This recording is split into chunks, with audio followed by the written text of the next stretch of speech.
সাগরের জল যদি কালি হয়, গাছপালা দিয়ে যদি কলম বানায়, সব কালি শেষ হবে, কলম ফুরিয়ে যাবে। সব কালি শেষ হবে, কলম ফুরিয়ে যাবে। শেষ হবে না লেখা আমার নবীর শান, শেষ হবে না বলা আমার আপনার নবীর গুণগান। জোরে বলুন না সুবহানাল্লাহ। আবু জাহেলের জন্য কেউ মরতে রাজি না, আর আমার আপনার নবীজির জন্য সবাই মরতে রাজি। যেমন আমার নবী যুদ্ধের ময়দানে যাবেন, বদরের যুদ্ধের ময়দানে যাবেন, সাহাবী কেরামদেরকে ডাক দিলেন। এমনি সাহাবী কেরাম লাইনে যখন দাঁড়ায় গেলেন, আমার নবী রাহমাতুল লিল আলামিন তখন ডাক দিয়ে বলেন, আরে সাহাবীরা, ছোট মানুষ যারা সব যুদ্ধের ময়দানে যাইতে পারবো না, পারমিশন নাই, বয়স না হলে যুদ্ধের ময়দানে যাওয়ার অনুমতি নাই। তোমরা ছোট মানুষ যারা আছো যুদ্ধের কাতার থেকে বাহির হয়ে যাও। এমনি সাহাবীদের ভিতরে দুইজন সাহাবী ছিল, একটা মার দুইটা সন্তান। একটা সন্তানের নাম হচ্ছে হযরত মুআজ, দ্বিতীয় সন্তানের নাম হচ্ছে হযরত মুহাম্মদ। সুবহানাল্লাহ। হযরত মুআজ তিনি একটু বড়, মুআওয়াজ তিনি একদম ছোট ছিলেন। এমনি মুআওয়াজ লাইন থেকে বাহির হয়ে গেলেন। হযরত মুআজ তিনি যুদ্ধের ময়দানে যাইতে যায়। আল্লাহর রাসূল যখন বলছেন যুদ্ধের কাতার থেকে ছোট মানুষ বাহিরে হয়ে যাও, এমনি মুআজ পায়ের আঙ্গুলের উপরে ভর দিয়া মুরাটা উপরে উঠাইয়া সাহাবীদের সামান হয়ে দাঁড়ায় গেছে। যখনই দাঁড়ায় গেলেন, নাম যুদ্ধের ময়দানে লিস্টির মধ্যে উঠে গেল, কিন্তু মুআওয়াজ নবীজির চারপাশ দিয়া ঘুরতেছেন। আমার নবী রাহমাতুল লিল আলামিন তখন ডেকে বলেন, কিরে মুআওয়াজ, তুমি কি কিছু বলবা নাকি? কেমন মহব্বত আর ভালোবাসা আমার আপনার নবীর জন্য, কেমন ভালোবাসা। অনেকের 40 বছর হয়ে গেছে, মেয়েকে বিবাহ দিয়ে দিয়েছেন, এখনো পর্যন্ত দাড়িটা কামায়, এমন মানুষ সমাজের মধ্যে অসংখ্য আছে না নাই? মুআওয়াজ ছোট মানুষ ডাক দিয়ে বলতেছে, গো নবী, যুদ্ধের ময়দানে আমার ভাই, একসাথে আমরা বিশ্রামে ঘুমাইছি, একসাথে ধীরে ধীরে বড় হয়েছি, এক মাস দুধ স্থান থেকে আমরা পান করেছি। নবী গো, আমার ভাই মুআজকে আপনি যুদ্ধের ময়দানে পাঠাবেন, আমি ছোট হলে কি হবে গো? ওগো নবী, আমার ভাইয়ের থেকে আমার দেহের মধ্যে শক্তি বেশি। সুবহানাল্লাহ। বলতেছে আমার ভাই বড় হতে পারে, কিন্তু আমার ভাইয়ের চাইতে আমি মুআওয়াজ ছোট হলেও আমার দেহের মধ্যে শক্তি বেশি। একটু জোরে বলুন না সুবহানাল্লাহ। আরে যুবক ভাইরা আমার, ছোট বাচ্চার ভিতরে নবীর কেমন মহব্বত। আমার আপনার নবীকে ডাক দিয়ে বলতেছেন, কুস্তি লাগায় দিন, কুস্তি যখন লেগে যাবে। এমনি মুআওয়াজ বড় ভাইয়ের কানে ডাক দিয়ে বলতেছেন, মাইরে, আমি যদি তোমার উপরে বসতে পারি আমার নবী আমাকে অনুমতি দিবে, আর যদি তোমার নিচে পড়ে যাই তাহলে অনুমতি পাবো না। এমনি মুআওয়াজ ডাক দিয়ে বলতেছেন, অনুমতি দিবা তোমার উপরে যেন আমি উঠতে পারি। এমনি মুআওয়াজ আর মুআজ দুইজন যখন কুস্তি লেগে গেলেন, আমার আপনার নবী রাহমাতুল লিল আলামিন মুস্কি হাসতেছে। যখন মুআজ আর মুআওয়াজ কুস্তি লাগলো, ধরা মাত্রই মুআজ জমিনের মধ্যে পড়ে গেলেন, আর মুআওয়াজ উপরে উঠে গেলেন। এমনি আমার রাসূল বলেন, যাও যাও, যুদ্ধের ময়দানে যাওয়ার পারমিশন দিয়ে দিলাম। যুদ্ধের ময়দানে যখন যাইতেছেন, আমার নবী তখন ডাক দি বলে, ও সাহাবীরা, তোমরা কেন বাহানা করে যুদ্ধের ময়দানে যাইতেছো, কারণ কি? এমনি মুআজ আর মুআওয়াজ কান্দের দিকে বলেন, নবী গো, শুনেছি আবু জাহেল নাকি, আমার মার জবান থেকে শুনছি আবু জাহেল নাকি আপনাকে অনেক কষ্ট দিছে, মার কাছ থেকে ওয়াদা নিয়ে আসছে গো নবী, আবু জাহেলারে না মাইরা যুদ্ধের ময়দান থেকে ফিরব না। যুদ্ধের ময়দানে চলে গেলেন। আব্দুর রহমান ইবনে আউফ রাদিয়াল্লাহু তাআলা আনহু আবার দেখতেছেন তার পাশে দুইজন বাচ্চা সাহাবী দাঁড়ায় আছে। এমনি ছোট একটি বাচ্চা গিয়া বলেন, ওগো চাচা, আবু জাহেল কোনটা? এমনি আব্দুর রহমান ইবনে আউফ রাদিয়াল্লাহু তাআলা আনহু ডাক দিয়ে বলতেছেন, এই যে ঘোড়া নিয়ে আসতেছেন দেখো না, উঁচা মানুষটা সেই হলো আবু জাহেল। এমনি তিনি যখন দেখা দিলেন, ছোট্ট বাচ্চাটা দৌড় বানলেন। আবার বাম পাশ থেকে একটা বাচ্চা বলেন, চাচা গো, আবু জাহেল কোনটা? এমনি তিনি বলেন, তাকে আমি দেখা দিলাম। দুইটা বাচ্চা তাড়াতাড়ি যায় আবু জাহেলকে গিয়ে আঘাত বসায়া দিলেন। আঘাত যখন বেড়ে দিলেন, আবু জাহেল গুলার উপর থেকে জমিনের মধ্যে পড়ে গেল। ওই দিক দিয়ে আবু জাহেলের ছেলে, তার নাম হইল ইকরামা। আয়েশা মাআজ বড় ভাইয়ের ডান হাতের মধ্যে আঘাত বসাইয়া দিলেন। চামড়া কেটে গেল, হাড্ডি কেটে গেল, চামড়া একটু লেগে আছে। আর বাম হাত দিয়ে যুদ্ধ করতেছেন, আর হাতটা জ্বলতেছে। এক মুহূর্তে হায় রে, ইসলামের জন্য কেমন তারা কোরবানি করেছে। এবার মুহাম্মাদের হাত ডিস্টার্ব করতেছেন, ডান পায়ের নিচে হাতটা রাইকা টান দিয়া ছিঁড়ে জমিনের মধ্যে ফেলিয়া বাম হাত দিয়া যুদ্ধ করতেছেন। তারপরেও ইসলামের শত্রু নবীর দুশমন কি দুনিয়াতে রাখবে না? মুআজ আর মুহাম্মদ যুদ্ধ করেছেন। ওই দিক দিয়ে যুদ্ধটা যখন শেষ হয়ে গেছে, আমার নবী খুব খুশি হয়ে গেলেন। এমনি মুআজ আর মুহাম্মদ নবীজির দিকে ধরতেছেন। আমার নবী আল্লাহ পাকের পক্ষ থেকে জিবরাইলকে পাঠাইয়া দিলেন, এরে জিবরাইল, আমার বন্ধুকে গিয়া বলুন একজনকে যেন সম্বোধন করে না বলে তুমি মারছো। এমনি দুইজন সাহাবী এসে বলেন, নবী গো, আমি মারছি। মুআজ বলে আমি মারছি, মুহাম্মদ বলে আমি মারছি। এমনি জিবরাইল এসে বলেন, ওগো নবী, আল্লাহ পাকের ফয়সালা হলো, আপনি তাদেরকে বলে দেন তোমরা দুজন মিলে ইসলামের শত্রুকে শেষ করেছো। সুবহানাল্লাহ। বলতেছিলাম ভাইরা আমার, মহান আল্লাহ পাক আমার আপনার নবীকে মহান আল্লাহ পাক ছেলে সন্তান দান করেছিলেন, মেয়ে সন্তানও আল্লাহ দান করেছিল। ছোটকালে অল্প বয়সে আবার নবীর ছেলেদেরকে আল্লাহ নিয়ে গেছে। কাফেররা আমার আপনার নবীর সন্তান যখন আল্লাহ পাক নিয়ে গেছেন, কাফেররা হাততালি দেওয়ার বলে ডেকে বলে, মুহাম্মদের নাম নেওয়ার দুনিয়াতে কেউ নাই। মুহাম্মদ নির্বংশ, মুহাম্মদ লেজ কাটা। কাফেররা বলেন মুহাম্মদের ছেলে সন্তান নাই, মুহাম্মদের নাম নেওয়ার জন্য কেউ থাকবে না। বলেন তো দেখি, আমার আপনার নবীর নাম নেওয়ার লোক পৃথিবীতে আছে না? আজকে আবু জাহেলের নাম নাই, নেওয়ার লোক নবীর নাম পৃথিবীতে আছে। বলেন তো দেখি, আবু জাহেলের নামে এই এলাকার মধ্যে কোনো নাম আসেনি? কোন ছেলের নাম রাখছেননি? রাখবেন নিয়ত করছেননি? টুইন টাওয়ার বুশ হেবেডার মাও চিন্তা করছে আমার ছেলের নাম আবু জাহেল রাখা যাবে না। মোদি সরকার ইসলামের পরম শত্রু, বাংলাদেশের শত্রু, হেবেডার মাও চিন্তা করছেন মোদি রাখবো তো আবু জাহেল রাখবে না। কারণ আবু জাহেল নিকৃষ্ট একটা নাম। আমার আপনার নবীকে যখন মহান আল্লাহ পাক ছেলে সন্তান দান করেছিলেন, ছেলে সন্তান আল্লাহ পাক দিয়েছেন, আবার নিয়ে গেছে, এটা আল্লাহ পাকের ফয়সালা। আবু জাহেল বড় বড় কাফেররা ডেকে বলে মুহাম্মদের নাম পৃথিবীতে থাকবে না। আজকে আবু জাহেলের নাম নাই, আমার আপনার নবীর নাম আছে। আবু জাহেলের নাম নিলে সওয়াব হবে না, অথচ আমার আপনার নবী রাহমাতুল লিল আলামিনের নাম কেউ যদি আমার নবীর নামে একবার দরুদ পড়ে, মহান আল্লাহ পাক সাথে সাথে তার উপরে 10টি রহমত নাজিল করে। সুবহানাল্লাহ। আমার আপনার নবীর নামে কেউ যদি একবার দরুদ শরীফ পড়ে, আল্লাহ সাথে সাথে 10টি রহমত নাজিল করে।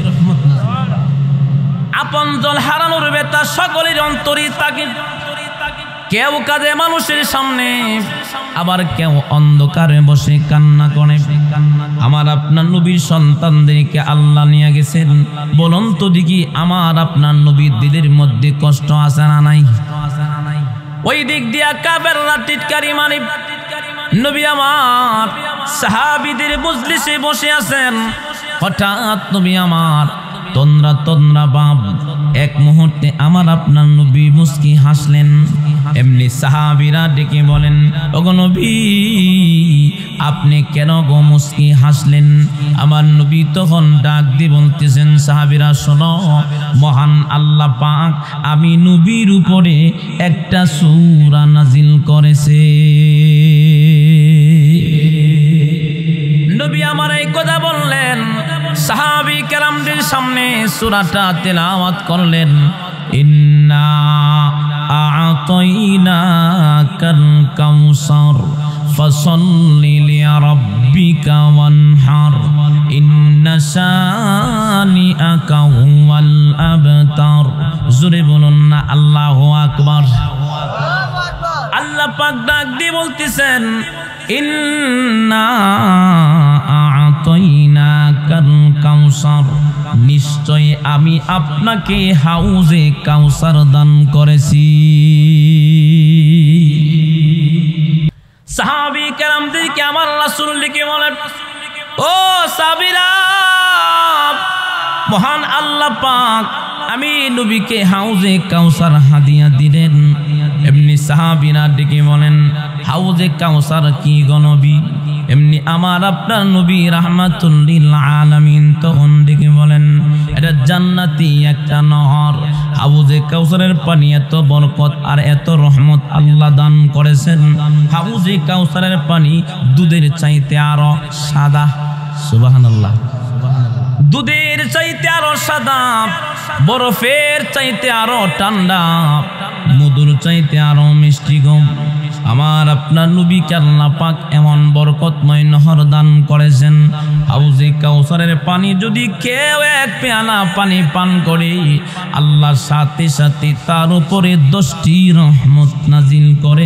এমনকি কেউ যদি হাউজে কাউসারের পানি যদি এক পেয়ালা পান করে, হাসরের ময়দানে 50,000 বছরের পানির পিপাসা আল্লাহ মিটাইয়া দিবে। আমার আপনার নবীকে আল্লাহ পাক হাউজে কাউসার দান করছে। আবু জাহেলকে আল্লাহ কিছু দান করে নাই, কথা কয় না। অথচ আমার আপনার নবী পৃথিবীর জন্য রহমত।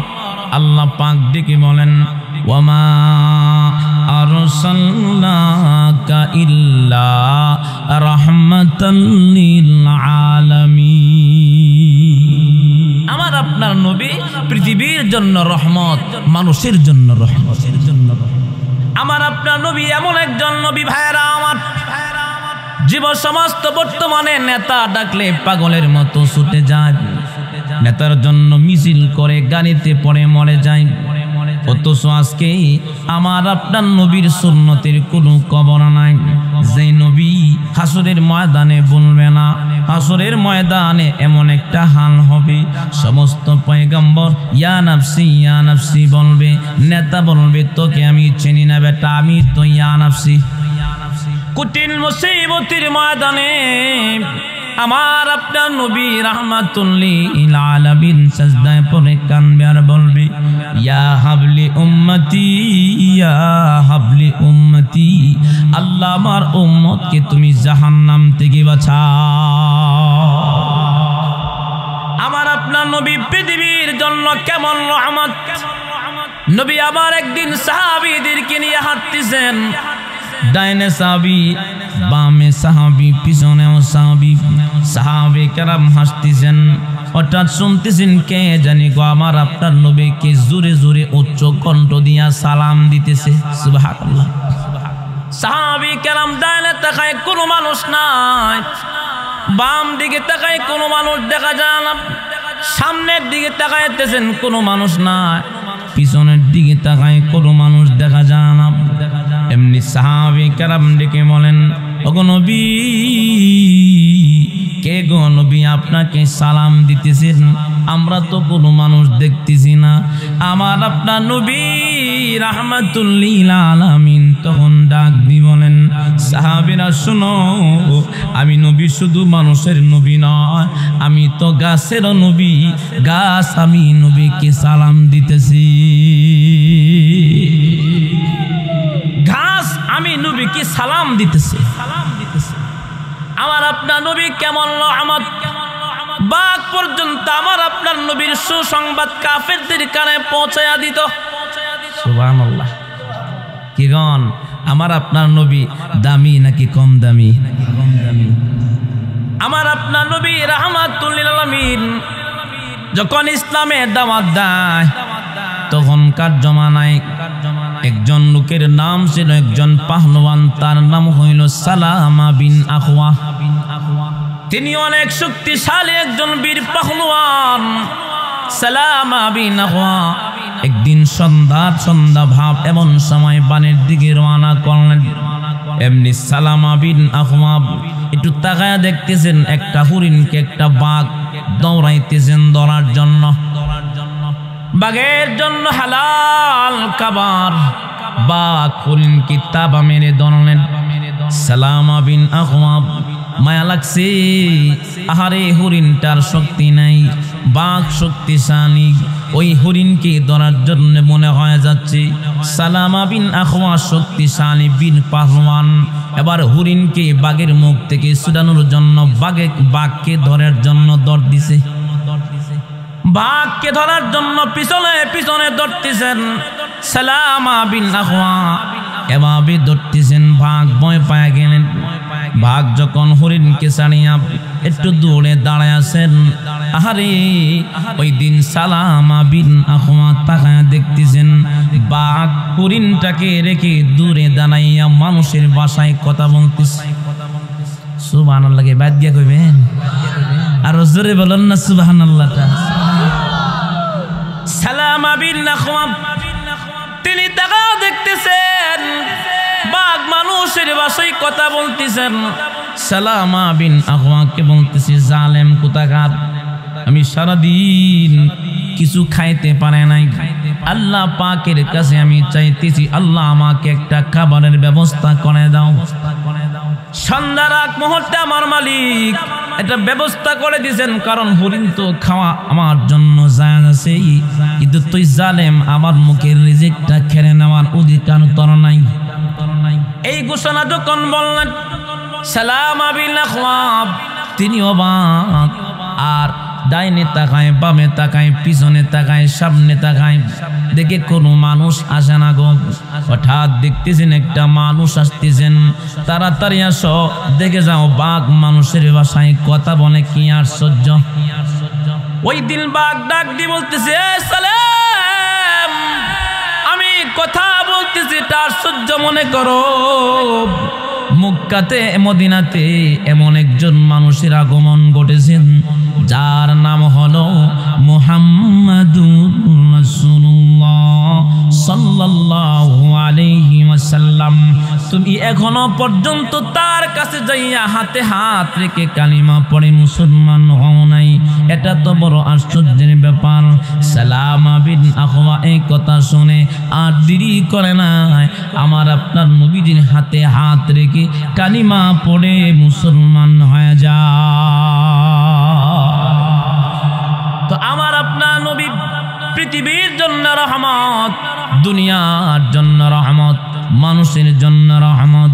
কেউ যদি আবু জাহেলকে ভালোবাসেন জাহান্নামে যাবে 100% গ্যারান্টি। কেউ যদি আবু জাহেলের অনুসরণ করে, আর আমার নবী রাহমাতুল লিল আলামিনকে যদি কেউ অনুসরণ করে, দুনিয়াতে সফল হবে, এমনকি হাসরের ময়দানে আমার আপনার নবীর সাথে আল্লাহর জান্নাতে চলে যাবে। তার মানে কাফেররা চেয়েছিল আমার নবীকে বেয়াজ্জতি করত। কাফেররা বলেছিল আমার নবীর নাম থাকবে না। আমরা যুগে যুগে দেখছি একদল ইসলাম বিদ্বেষী ছিল, চরম ইসলামের শত্রু ছিল, যুগে যুগে তারাও চেয়েছিল আলেমদের নাম পৃথিবীতে রাখবে না। চোর বাটপার তেলসুর গমসুরদের হাতে হাত করা নাই, আলেমদের হাতের মধ্যে হাত করা লাগিয়েছিল, রশি বেঁধে গরুর মতো টানা হয়েছে। তারা চেয়েছিল আলেমদের ইজ্জত মাটির সাথে মুছাইয়া দিবে। আল্লাহ পাক ধরে না এমন ধরা ধরছে, ওদের ইজ্জত সম্মান একেবারে মাটির সাথে মিশাইয়া দিচ্ছে। আবার তারা আবার বলে কি মাঝে মাঝে আলেমরা কি জানে। আমরা বলতে চাই আলেম ওলামারা যা জানে এদের সদ্য গোষ্ঠীও তা জানে না। তারা বলে আমরা শিক্ষিত। দুর্নীতির আঁকড়ায় বসে জাহির করে জ্ঞান। বলবো নাকি? আওয়াজ দিয়ে লাগবো জোরে বলেন না। সুযোগ আমি কোনো রাজনীতি আলোচনা করতেছি না। ইসলাম বিদ্বেষী আর আলেম বিদ্বেষী সারা জীবন হইয়াছিল, কতক্ষণ নাকা এখনো আছে। আমি কোনো টার্গেট নিয়ে কথা বলতেছি না, কারণ আমি আওয়ামী লীগ করি না, বিএনপি করি না। কথা কি বুঝতে পারছেন? আমি হইলাম ইসলামের পক্ষে সারা জীবন থাকবো। এবার আমার বাপও যদি ইসলামের বিরুদ্ধে বলে, বাপ কেউ ছাড়বো না। কথা বলুন ঠিক কিনা? কারণ আমাকে আওয়ামী লীগও খাওয়ান দেয় না, বিএনপিও খাওয়ান দেয় না। আর কোনো বেটার পিছনে আমি তাকবীর দিয়ে কোনো আমি সামসামি করি না, করবো না। কথা কন না কেন? আমার ফিস্টি যে আমার যোগ্যতা, আমার ইজ্জত আল্লাহ আমার বাড়াইয়া দিব। আর একবার পিছনে বইরা চেষ্টামি করে ইজ্জত বাড়া লাভ আছে। কথা বলুন না কেন? কথা বলুন না কেন? দুর্নীতির আঁকড়ায় বসে জাহির করে জ্ঞান, কলম দিয়ে কামা টাকা আবার ধরে সাধুরবান। শিক্ষিত শয়তান ওরা শিক্ষিত শয়তান। কথা কন? ওরা শিক্ষিত শয়তান, ওরা শিক্ষিত শয়তান। ওরা হলো দেশের লাগি মহামারীর মতন, পাইলে কলম টেকাইয়া করে তারা নির্যাতন। ওরা হলো দেশের লাগি মহামারীর মতন, পাইলে কলম টেকাইয়া করে তারা নির্যাতন। ঘুষের টাকায় ওদের বুড়ি, পাপের টাকায় ওদের বুড়ি হইয়াছে টান টান। ওরা শিক্ষিত শয়তান, ওরা শিক্ষিত শয়তান। আপনারা সবাই কোন? ওরা শিক্ষিত শয়তান, ওরা শিক্ষিত শয়তান। শিক্ষাঙ্গনের দিকে বাইরে দেখো চকটা মিলিয়া, ছাত্ররা সব বয় রাখিয়া আসে এখন প্রেম লইয়া। আগের লেখাপড়া আছে? কতক্ষণ আছে? শিক্ষাঙ্গনের দিকে বাইরে দেখো চকটা মিলিয়া, ছাত্ররা সব বয় রাখিয়া আছে এখন প্রেম লইয়া। অস্ত্র এখন সঙ্গের সাথী, মোবাইল এখন সঙ্গের সাথী হইতেছে মুস্তান। ওরা শিক্ষিত শয়তান, ওরা শিক্ষিত শয়তান, ওরা শিক্ষিত শয়তান, ওরা শিক্ষিত শয়তান। জুড়ে বলুন ঠিক কিনা? আলেম ওলামাদের বিরুদ্ধে পিছনে লেগে লাভ নাই। আলেম ওলামাদের সাথে, এমনকি আমাদের সাথে কে আছে? কয়েকদিন আগে আমরা দেখেছি বাংলাদেশের একজন নক্ষত্র, একজন ভাইরাল আলোচক হযরত মাওলানা সাইদ আহমদ কলরব সারা বাংলাদেশ বিভিন্ন রাষ্ট্রে সফর করে, যিনি গানের পরিবর্তে গজল গেয়ে আমাদেরকে মন শান্ত করে। আপনাদের চিনেন না? আপনারা সাইদ আহমদ কলরব ভাইকে কিছু ইসলাম বিদ্বেষী কিছু গুম করেছেন। সাইদ আহমদ কলরব আল্লাহ পাকের কাছে ভরসা রেখেছেন, আল্লাহ আমাদের মাঝে আবার ফিরত দিয়েছেন। বলেন তো দেখি, ওরা যে গুম করেছে থেমে থাকবো নাকি আন্দোলন করতে হবে? আল্লাহ পাকের কাছে আজকে সাইদ আহমদ কলরব ভাইকে গুম করেছেন, কিছুদিন পরে আমাকে করবে, কিছুদিন পরে আবার আলেম ওলামাদের উপর নির্যাতন করবে। আমরা বলতে চাই দেশের মানুষ আলেম ওলামাদেরকে মহব্বত করে। কথা বলুন না কেন? ঠিক কিনা বলুন? এমনকি এই দেশের মানুষ আলেমদের সাথে এক হয়ে ইসলামের কাজ করবে। কেউ যদি আলেমদের বিরুদ্ধে, ইসলামের বিরুদ্ধে কোনো বাতিল আর নাস্তিক আঙ্গুল তোলে, তার আঙ্গুল ভেঙে দেওয়া হবে। জোরে বলুন ঠিক কিনা বলো? কারণ এই দেশের মানুষ সরল। এই দেশের মানুষ দেখবেন মাঝে মাঝে নামাজ ছেড়ে দেয়, মাঝে মাঝে দান খায়রাও তেমন করতে পারে না, এমনকি দেখবেন রোজাও রাখতে পারে না। দেখবেন নামাজের মধ্যে যাইয়া হুজুরদের সাথে হাত উঠাইয়া চোখের পানি ছেড়ে দিয়া কান্দে, এরপরে আল্লাহর কাছে তওবা করে আল্লাহর জীবনও করব না, আবার শয়তানের দুকাই পড়ে করে ফেলে। কিন্তু কেউ যদি ইসলামের বিরুদ্ধে কথা বলে যে বেয়াদব কোথাকার নামাজ কম করতে পারে, কিন্তু ইসলাম জীবনের চাইতে দামি, আল্লাহকে নিয়ে ইসলামকে নিয়ে গালে দিলে কলিজা কিন্তু বাহির করে ফেলবো। জোরে বলুন ঠিক কিনা বলো। এই দেশের মানুষ ইসলামকে ভালোবাসে। তো বলতেছিলাম যুবক ভাইয়ের আমার, কাফেররা বলেছিল আমার আপনার নবীর নাম থাকবে না। বলেন তো দেখি আমার আপনার নবীর নাম পৃথিবীতে আসে না নাই? আমার আপনার নবী কেমন রহমত একটু খেয়াল করুন। আমার আপনার নবীর নামে যদি কেউ দুরূদ পড়ে মহান আল্লাহ পাক তার উপরে 10টি রহমত নাজিল করে। এমনকি আমার নবী এমন একজন নবী, আমার নবী পৃথিবীর জন্য কেবল রহমত। তায়েববাসী, সমস্ত তায়েববাসী ছোট বাচ্চা মক্কা থেকে নিয়ে লালন পালন করেন আমার আপনার নবী। তিনি যখন শিশু মুহাম্মদ, আমার নবী রাহমাতুল লিল আলামিনের মা, এমনকি দুনিয়াতে আসার আগে আমার নবীর বাবা ছিল না, দাদার কাছে বড় হয়েছেন। এরপরে চাচা দাদা চলে গেছে, চাচার কাছে গেছেন। আমার আপনার নবী যখন শিশু মুহাম্মদ তায়েববাসী রওনা করলো, বাচ্চা নিবে 2 বছর, কেউ 3 বছর লালন পালন করবে। কারণ তায়েফ ছিল শহর এলাকা আর মক্কা একটু গ্রাম অঞ্চল। কারণ গ্রাম অঞ্চলের ভাষা আর শহরের ভাষা ব্যবধান আছে না নাই? দেখবেন শহরের ভাষা একরকম আর গ্রামের ভাষা আরেক রকম। সমস্ত তায়েববাসী রওনা করলো। মা হালিমাতুস সাদিয়া তিনি রওনা করলেন। আরে মা হালিমাতুস সাদিয়া যে গাদার উপরে সওয়ার হয়েছে, গাদাটা নরমাল হাঁটতে পারে না। যুবক ভাইরা আমার, যিনি সবার চাইতে আমার আপনার আপন, সেই নবীজির কথা বলতেছি, একটু শুনুন। হাসরের ময়দানে এমন হতে পারে আল্লাহ পাক এই কথাও বলতে পারে, আমার বন্ধুর কথা বলেছিল একজন, তোমরা শুনেছি না? আমার বন্ধুকে তোমরা 1 ঘন্টার জন্য ভালোবাসিছি না? যাও যাও আমার বন্ধুর সাথে তোমরা জান্নাতে চলে যাও। এমন বলতে পারে কি পারে না? দিলের কান লাগায় শুনেন যুবক ভাইরা আমার, মা হালিমাতুস সাদিয়া রওনা করলেন। সমস্ত তায়েববাসী যে বাহন নিয়ে যেটার মধ্যে নিয়ে রওনা করছেন সবাই আগে চলে গেছে, কিন্তু মা হালিমাতুস সাদিয়া সকলের পিছনে পড়ে গেলেন। সমস্ত তায়েববাসী চিৎকারে করতেছেন, নিজে আসতে পারে না, আবার ছোট বাচ্চা নিয়ে কেমন করে ফিরবে। সমস্ত তায়েববাসী মক্কায় যখন প্রবেশ করলো, কার বাবা আছে 2 বছর শিশু বাচ্চা কি দুধ পান করাবে, মোটা অঙ্কের পুরস্কার প্রদান করা হবে। আমার আপনার নবী রাহমাতুল লিল আলামিন বাচ্চাদের সাথে শুয়ে আছে।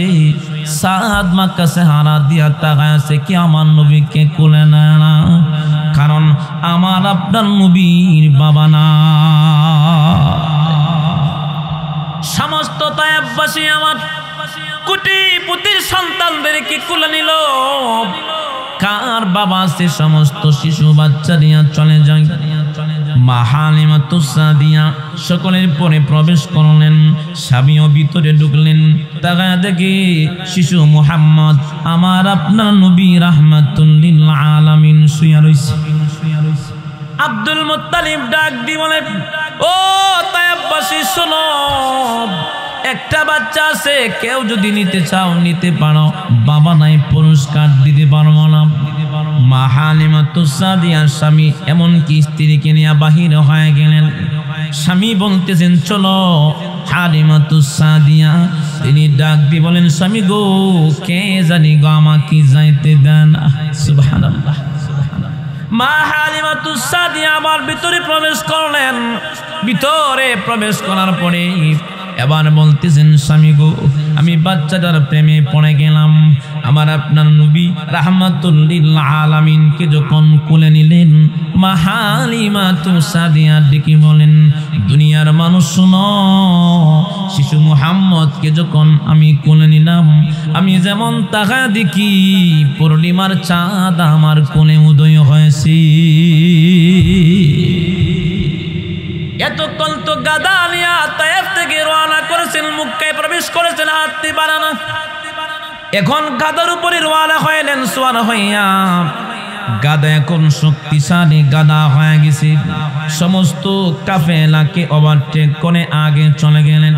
তার মানে সমস্ত তায়েফবাসী অবাক, ব্যাপার কি গো, এখন এত শক্তিশালী কেমনে হলো? তার বরকত হলো ওয়ামা আরসালনাকা ইল্লা রাহমাতাল লিল আলামিন। এর কারণ হচ্ছে আমার আপনার নবী বিশ্ব নবী গাদার উপরে সওয়ার হয়েছে। সুবহানাল্লাহ বলুন, সুবহানাল্লাহ। তাহলে আমার আপনার নবী পৃথিবীর জন্য রহমত।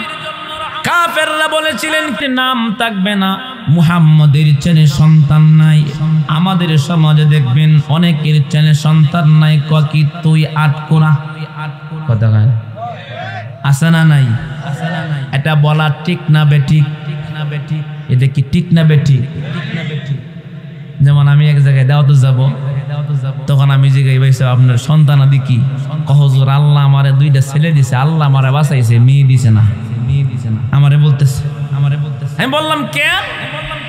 হুজুর মেয়ে সন্তান দিলে আমার উমুকে দেখছি বিবাহ দিছি, বিশাল অনেক টাকা পয়সা লাগে। তো আমি জিজ্ঞে এলাম যদি আপনার দুই ছেলেকে আল্লাহ নিয়ে যায়, যদি মইরা যায় দুই ছেলে? হুজুর না না, ছেলে ও নিয়ামত, মেয়ে ও নিয়ামত, এখন নাই নিছে। তার মানে হচ্ছে ছেলে ও নিয়ামত, মেয়ে না থাকলে সংসার সুন্দর না। কথা বলুন। মেয়ে না থাকলে দুঃখ তেমন, মেয়ে ছাড়া কারো কাছে সহজে বলতে পারে না। আমাদের সমাজে দেখবেন অনেকে আছে বলে হুজুর ছেলে নাই, বলে কি অনেকে আটকুড়া। আমরা অনেকে প্রশ্ন করি ছেলে থাকলে কি হয়? কহ বংশধারা ঠিক থাকে না? না, বংশধারা পরে আগে আমাদের চিন্তা থাকতে হবে কবরের দ্বারা, কবরে গিয়ে আমার কি ফাইসালা হবে। ধরেন কারো দুইটা সন্তান ছেলে আছে, মেয়ে নাই, কথাটা বুঝবেন। দুইটা ছেলে রায়কা মারা গেছে, নামাজ পড়ে না, সুদ খায়, ঘুষ খায়, হারাম টাকা খায়, নামাজ এক ওয়াক্ত পড়ে না, দাঁড়াইয়া প্রস্রাব করে, গান শুনে। বলুন তো দেখি গুনার একটা মেশিন দুনিয়াতে রেখে গেছে, এই বংশধারা রাখা যায় কি লাভ হয়েছে? কথা কয় না। আর হুজুরে বলুন ঠিক নেই? তার মানে কারো দুইটা মেয়ে আছে, পর্দা সহকারে চলে, হারাম খায় না হালাল খায়। বলেন তো দেখি ওই লোকের জন্য মেয়ে কি নিয়ামত কিনা? জোরে বলো। তার মানে ছেলেও নিয়ামত, মেয়েও নিয়ামত। তার মানে হচ্ছে আমার নবীর সন্তানাদি ছেলেরা ছিল না। কাফেররা বলেন মুহাম্মদের নাম থাকবে না। আল্লাহ পাক ডেকে বলেন ইন্না আ'তাইনাকাল কাউসার ফাসাল্লি লিরাব্বিকা ওয়ানহার। আল্লাহ বলেন ইন্না আ'তাইনাকাল কাউসার, নিশ্চয় আমি আপনাকে হাউজে কাউসার দান করেছি। ফাসাল্লি লিরাব্বিকা ওয়ানহার, সালাত আদায় করুন, রবের নামে কুরবানি করুন। ইন্না শানিআকা হুয়াল আবতার। আল্লাহ পাক ডেকে বলেন ওগো বন্ধু, যারা আপনাকে বলে নির্বংশ তারাই হলো নির্বংশ। সুবহানাল্লাহ। আমার আল্লাহ পাক ডেকে বলেন ইন্না শানিআকা হুয়াল আবতার। আল্লাহ পাক ডেকে বলেন ওগো বন্ধু, যারা আপনাকে বলেন নির্বংশ তারাই হলো নির্বংশ। তার মানে আমার আল্লাহ যতদিন থাকবে গো, ততদিন আমি আপনার নবীও থাকবি। সুবহানাল্লাহ বলুন। বলুন তো দেখি আজানের ভিতরে আমার আপনার নবীর নাম আছে না নাই? আবু জাহেলের নাম আসেনি? সুবহানাল্লাহ। সাগরের জল যদি কালি হয়, গাছপালা দিয়ে যদি কলম বানায়, সব কালি শেষ হবে, কলম ফুরিয়ে যাবে, সব কালি শেষ হবে, কলম ফুরিয়ে যাবে, শেষ হবে না লেখা আমার নবীর শান, শেষ হবে না বলা আমার আপনার নবীর গুণগান। জোরে বলুন না সুবহানাল্লাহ। তাহলে আজানের ভিতরে আমার আপনার নবীর নাম জানা নাই? আল্লাহ 24টা ঘন্টা আমার আপনার নবীর নাম হাওয়ার মধ্যে বাজাইতেছে। সুবহানাল্লাহ বলবেন না? সৌদি আরব গিয়া দেখবেন 3 ঘন্টা ব্যবধানে আজান হয়। বাংলাদেশে জোহরের আজান, আসর, মাগরিব, ইশা, ফজরের আজান সব মসজিদে কিন্তু এক টাইমে হয় না।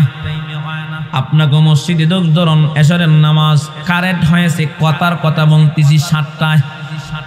অন্য স্থানে দেখবেন আজান শুরু করেছে আপনাদের মসজিদে অর্ধেক শেষ, আরেক মসজিদে মাত্র ফু দিতেছে, কথা হয় না। দেখবেন আপনাকে মসজিদে বলতেছি আশহাদু আন্না মুহাম্মাদুর রাসূলুল্লাহ, আরেক মসজিদে গিয়ে দেখবেন শুধু বলতেছে আল্লাহু আকবার, আল্লাহু আকবার।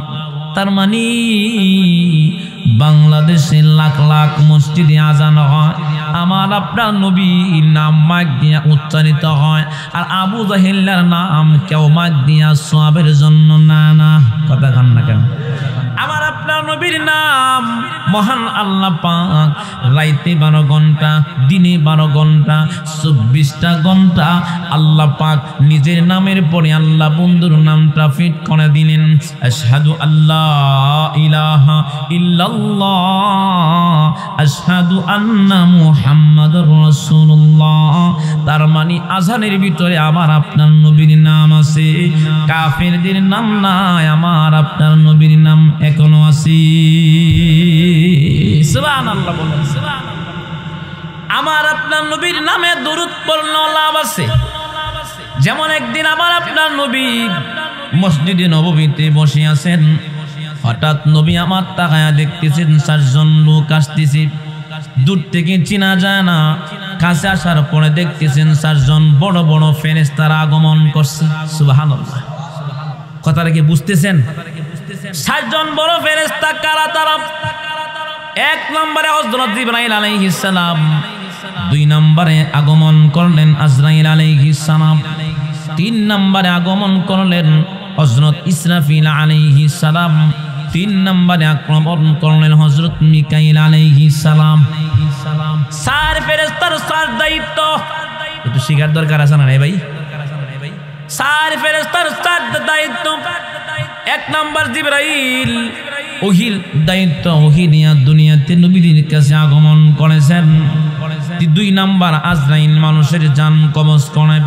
3 নম্বর মিকাইল ফেরেশতা, তিনি হচ্ছেন খাদ্যমন্ত্রী।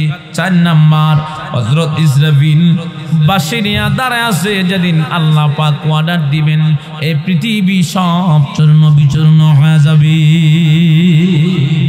সিংহায় যখন ফু দিব তখন বৃদ্ধ মানুষে পরিণত হবে যুবকরা। 4 জন বড় বড় ফেরেশতা নবীজির কাছে আগমন করলেন। আমার আপনার নবী রাহমাতুল লিল আলামিন তখন ডাক দিয়ে বলতেছেন, আপনারা কেন আমার কাছে আগমন করলেন? এমনি আমার আপনার নবী রাহমাতুল লিল আলামিন তখন ডাক দিয়ে বলতেছেন, কেন আসছেন? 1 নম্বর হযরত ইসরাফিল আলাইহিস সালাম, তিনি ডাক দিয়ে বলেন, নবী গো, আমরা ফেরেশতারা আগমন করছি আপনার উম্মতের ব্যাপারে সুসংবাদ দেওয়ার জন্য আসছি। এত আস্তে সুবহানাল্লাহ কইলেন। ফেরেশতারা আমাকে সুসংবাদ দিবে, তো আজ থেকে একটু হাত তুলুন। নারায়ে তাকবীর, ঘুমটা ভাঙ্গন, নারায়ে তাকবীর, হাত নামান। সব ইনশাআল্লাহ দেব, গোবের ওষুধ দিব, কিন্তু যদিরা বসতেইব। কথা বলুন, ঠিক নেই? এখন যদি হুজুর ভাল লাগতেছে না, ঘুমো ধরতেছে, বিড়ি টানে, ফসা বিড়ি, কথা বলুন, ঠিক নেই? ফসা বিড়ি খাইতে অনেকে যায়, এবার অনেকে দেখবেন ঘুমাইতে যায়। এ ঘুমাইয়া জীবনে কি হয়েছে কর্নি, ডায়াবেটিস হয়েছে, অমুক তমুক হয়েছে, কত ঝামেলা হয়েছে, কথা কন না কেন? তার মানে বলতেছিলাম, একটু খেয়াল করে যুবক ভাইয়েরা শুনুন, ইসরাফিল ফেরেশতা এক নম্বরে বলতেছে নবী আমি সুসংবাদ আগে দিতে চাই। কি সুসংবাদ আপনি দিতে চান বলুন। এমনি ইসরাফিল ফেরেশতা ডাক দিয়ে বলতেছেন নবী গো আমি সুসংবাদ নিয়ে আসলাম। আপনার উম্মত যদি আপনার নামে দুরূদ পড়ে, মা বোনেরা আমলটা শুনবেন, ভাইরা আপনারাও আমলটা খেয়াল করবেন। যেমন সাইদ আহমদ কলরব ভাই, ওনাকে যখন গুম করছে উনি সাক্ষাৎকার এসে বলছেন আমাকে যখন গুম করেছে কোথায় নিয়ে গেছে কোনো ঠিক ঠিকানা নাই। চিনছেন নি সাইদ আহমদ কলরব? চিনছেন না আপনারা? মাহফিলে গিয়েছিল ফটিকছড়িতে, তখন তারে গুম করেছিল। উনি বলেছিলেন আমি একটা আমল করেছিলাম, দুরূদ পড়তেছিলাম। হতে পারে মহান আল্লাহ পাক এই নবীর শানে দুরূদ পড়ার বরকতে আমাকে আল্লাহ হেফাজত করেছে। আপনারাও দুরূদ পড়বেন। হযরত ইসরাফিল ফেরেশতা ডাক দিয়ে বলতেছে ওগো নবী আপনার নামে যারা দুরূদ পড়বে গো নবী, যারা দুরূদ পড়ে আমি ওদের জন্য আল্লাহ পাকের কাছে একটা ফেরেশতার বহর পাঠায়া দেয়। এই ফেরেশতারা দুরূদওয়ালা ব্যক্তির জন্য সুপারিশ করতে থাকে, আল্লাহ তাকে তুমি মাফ করে দাও।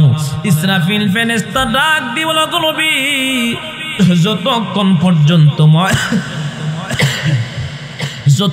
পর্যন্ত মহান আল্লাহ পাক দুরূদওয়ালা ব্যক্তিকে ক্ষমা না করে ততক্ষণ পর্যন্ত দুরূদওয়ালা ব্যক্তির জন্য আল্লাহর কাছে ফেরেশতারা সুপারিশ করতেই থাকে।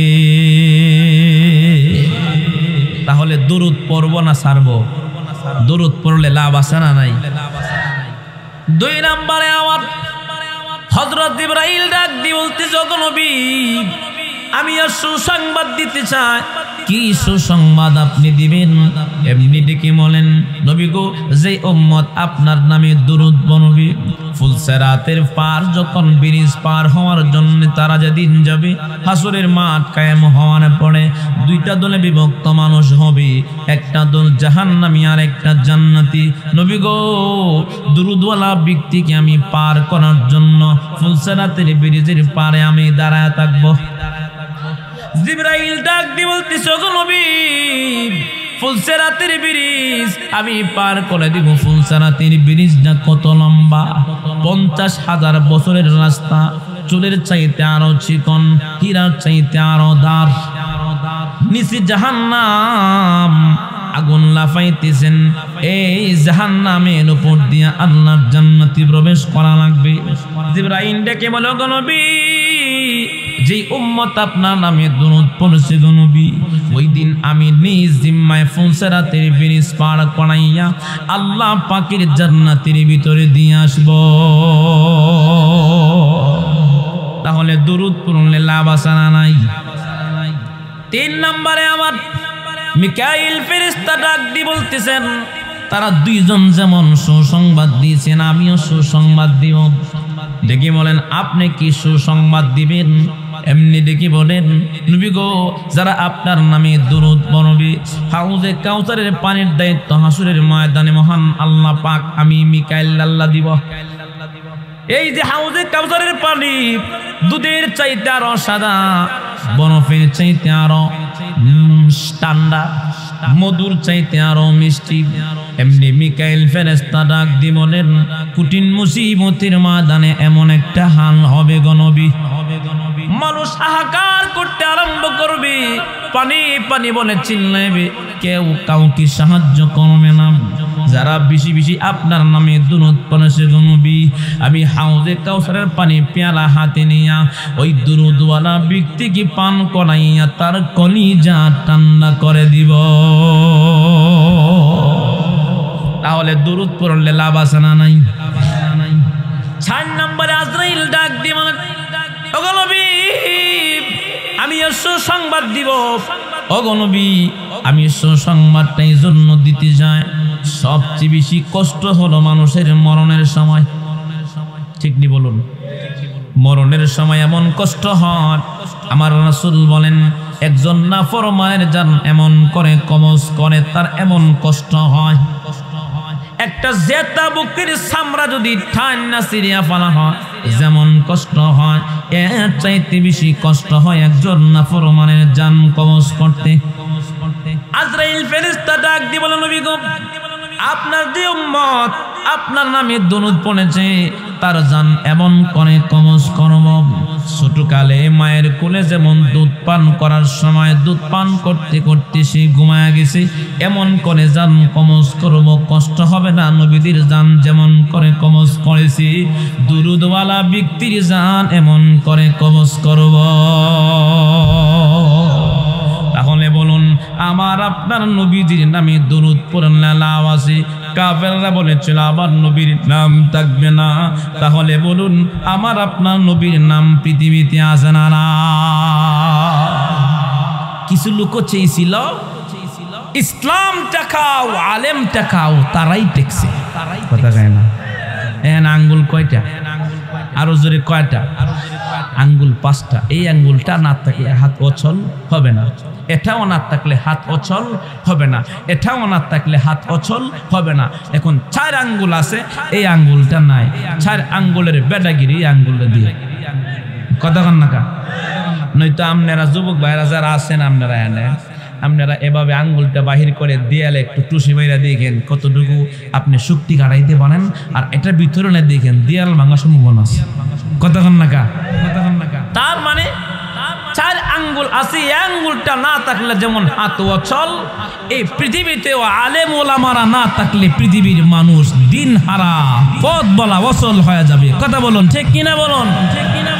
যেমন সাহারিয়ার কবির মুরগি চূড়া চিনেন না আপনারা? এই মুরগি চূড়া হুজুরদের কথা শুনতে পারছে না, ওদিকে বুঝতে পারছেন? আমরা বলেছি শরিয়াতে আল্লাহ ওতে উযু অথবা শরিয়াতে সালাম আসসালামু আলাইকুম। কথা বলেন। আর তারা বসে বসে নামাজ নাই, রোজা নাই, ইসলাম বিদ্বেষী। তারা বলতো কি জানেন? হুজুররাই শিক্ষা দেয়, ভুল শিক্ষা দেয়, পর্দার কথা বলে, ভুল বলে। আচ্ছা বলেন তো দেখি, একটা মহিলার জন্য পর্দা করা ভালো না খারাপ? কথা কয় না? ভালো না খারাপ? যেমন সাহারিয়ার কবির হেতের উদ্দেশ্যে ভালো আছেন। একটা ছোট্ট গল্প বলি। যেমন এক শিয়াল মামা পাহাড়ের টিলায় গিয়ে উঠছে, ওইটা কাঁদতেছে, মাও করে কাঁদতেছে। ডাক দি বলে, হাঁস মুরগি তোমরা কোথায় আছো? মনের দুঃখ তোমাদের কাছে কিছু কথা বলতে চাই। কারা ডাকে? হাঁস আর মুরগিরে ডাকতেছে। সমস্ত হাঁস আর মুরগি একসাথে আইছে। আইয়া বলতেছে, মামু ডাকেন কেন? তখন বলতেছে, আমি বুড়ো হয়ে গেছি, জীবনে বহুত অত্যাচার তোমাকে আমি করছি। এই যে দেখো আমি কান ধরছি, জীবনও তোমাদেরকে আমি আর অত্যাচার করতাম। একসাথে চলতে চাই ওপেনলি, কোনো চিন্তা নাই, নো চিন্তা ডু ফুর্তি। আমাদের সমাজে তো এমন একটা সিস্টেম করতে চেয়েছিল সাহারিয়ার কবির মুরগি চোরারা। কথা কন না? শরীফ থেকে শরীফা। কথা কন না? করতে চাইছিল কিনা? পুরুষ বিয়া, ওদের জিরবা কাটতে বলার দরকার ওদের। কথা কন না কেন? আমার দেশের মুসলমান যুবকেরা, বাবাজিরা এগুলো দিবে না, জীবন দিবে ইসলামের জন্য। তো ওই শিয়াল উঠে কান ধরছে আর বলতেছে, এই যে দেখো আমি কান ধরছি, জীবনে বহুত তোমার ঘরে অত্যাচার করছি, আর জীবনে তোমার ঘরে খাবো না, আক্রমণ করবো না। এখন হাঁস আর মুরগি একত্রিত হইয়া কয়, কি গো মামু যে কইতেছে, তুই কি মনে করস? তো মুরগি বলতেছে, কিরে মামু খানে ধরছে, হইতে পারে সত্যি এই কথাটা বুঝেন? হাঁস বলতেছে, দেখো শুধু কানা ধরছে না, চোখ দিয়া পানিও পড়তেছে। মামু কি বলতে চাই বলো? মামু তুমি যা বলবা তাই বিশ্বাস করবো, কারণ মানুষ কোনো প্রাণী সহজে কাঁদে না। বলতেছে, আমার ঘর ওপেনলি, তোমরা আইবার যাইবা, কোনো বাধা নাই, একসাথে চলবো। তোমাদের বাসায় আমি যাব, আমার বাসায় তোমরা আসবা। কথা কি রাজি? হাঁস আর মুরগি মামু রাজি। কথা এলে আমার ঘরটা একটু তোমরা দেখে আসো। পাহাড়ের এক গর্তের ভিতরে ভাইল দিয়া ভিতরে নিচে, আমি বাহিরে দাঁড়াইছে, ভিতরে যাওয়ার পরে বাহির দিয়ে দরজা বন্ধ করে দিছে। দরজা বহন করে আয়না ঘর না বানাইছে, কি ঘর বানাইছে আপনারা বলা জানেন, আমি জানি না। কারণটা হচ্ছে আমি এই বিষয় নিয়ে গবেষণা করে নাই, শুনেছি ফেরাউন যেমন কষ্ট না দিয়েছে এর চেয়ে হাজার গুণে কষ্ট দিয়েছে অনেক ইসলাম বিদ্বেষী ক্ষমতালোভীরা আলেমদেরকে। কথা বলো ঠিক কিনা বলো? তো বলতেছি না শিয়াল মামা বলতেছে যাও ভিতরে ঢুকো। কষ্ট হইতে যাও না ঘর কথা কয় না, কষ্ট হইতেছে বলতেছে ভিতরে ঢুকো। ভিতরে যখন ঢুকবে বাহির দিয়ে দরজা লাগাইয়া দিছে। এবার বাহির থেকে বলতেছে এই হাঁস আর মুরগি শোনো, আমি তোমাদেরকে ডাকছিলাম, বাহানা ধরেছিলাম, এটার একটা পিছনে কারণ আছে। তো কারণটা কি? কারণটা হইল যে আমি এখন বুড়া হয়ে গেছি, ধরতেও পারি না, আমি ধরতেও পারি না, জোরে তোমাদেরকে তাবায়া এমনকি আক্রমণ করতে পারি না। দেখো তোমাদেরকে ভাইল দিয়া বুকা বানায়া ভিতরে ঢুকাইছি, এখন তোমরা ভিতরে থাকো, আমি বসে ঘুমাবো আর তোমাদেরকে এক পিস পিস করে খাবো। আমাদের বাংলাদেশের কিছু ইসলাম বিদ্বেষী আর নাস্তিক ছিল, ইসলাম বিদ্বেষী নারীদেরকে আমরা পর্দার আহ্বান করি, তারা বলে কি না আলেমরা মিথ্যা বলে, ভুল বলে। আমরা বলতে চাই তারা হচ্ছে পাগলের গোষ্ঠী, তারা সমাজের শত্রু, ইসলামের শত্রু, মুসলমানের শত্রু। জোরে বলুন ঠিক কিনা বলো? তাহলে বলেন তো দেখি এই এলাকার আলেম ওলামারা দেশের জন্য রহমত কিনা বলুন? আরো জোরে বলুন রহমত কিনা বলুন? অনেকে বলে কি আলেমরা কি জানে, আমরা বলতেছি আলেম ওলামারাই হচ্ছে এই এলাকার সম্পদ। কথা কোন ঠিক না বে ঠিক? যেমন ছোট্ট একটি গল্প বলে আপনাদের ঘুম ভাঙাই। আজকে বর্তমান সমাজে আলেম ওলামারা কেমন রহমত। খাজা উসমান হারুনি রহমতুল্লাহ তিনি একজন কি ছিলেন? বুজুর্গ মানুষ ছিলেন। খাজা উসমান হারুনি রহমতুল্লাহ তিনি যখন বুড়া হয়ে গেছি চিন্তা করতেছেন আমি যদি মরে যাই তাইলে আমার দায়িত্বটা কারে দিয়া যাব। খেয়াল করবেন, খাজা উসমান হারুনি চিন্তা করতেছেন আমার পরে যদি একটা বন্ডর হাতে যদি ক্ষমতা যায়, এমনকি বন্ডর হাতে যদি দায়িত্ব যায়, মানুষরে বাইল দিয়া বাড়ি বাড়ি যায় সব এলাকার দেশি মুরগি খাইব। কথা খায় না? যেমন আমাদের সমাজে অনেক পিসাব আছে, দেখবেন মহিলা গনিয়া জিগির করে। কথা কয় না? আছে না নাই? লজ্জা করে না মিয়া? কত যে কন আপনারা যুবকরা থাকতে এলাকায় কেমনে এমন বন্ড ঢুকে মায়া গড়ে নিয়া, মহিলা গড়ে নিয়া কি জিগির করা যায় আসেনি? কথা কন যায় আছে? আবার দেখবেন অনেক পুরুষ মেয়েরে অনুমতি দেয়, তার মানে বোঝা যায় মহিলা হ্যাঁ রে বিয়া হেতেরে বিয়া করে আনছে, হ্যাঁ বিয়া করে আনছে না। কথা কয় না?